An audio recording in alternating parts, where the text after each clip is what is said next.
కోపాలు చాలండి శ్రీమతి గారు, కొంచెం కూలవ్వండి మేడం గారు. చామంతి నవ్వే విసిరే మేరు, కసిరేస్తూ ఉన్నా బావున్నారు.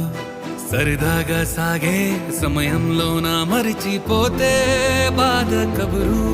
వద్దు అంటూ ఆపేదెవరు? కోపాలు చాలండి శ్రీమతి గారు, కొంచెం కూలవ్వండి మేడం గారు.